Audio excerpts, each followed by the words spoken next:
Hello guys, in this video I'm going to show you how to schedule an order on the Wolt Delivery application.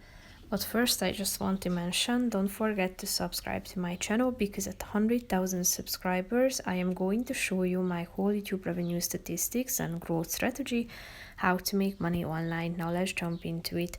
First of all, open the application on your phone. Then you should select the restaurant from which you would like to order, either by tapping on the stores, restaurants, or discovery options.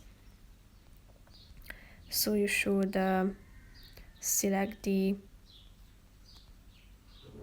restaurant, then click on the delivery in 20 and 30 minutes. So tap on the change button next to it, scroll down to the when section and tap on schedule for later.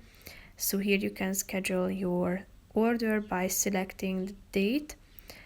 First of all, the day and then the time on the right side, then click on the done button at the bottom of the page.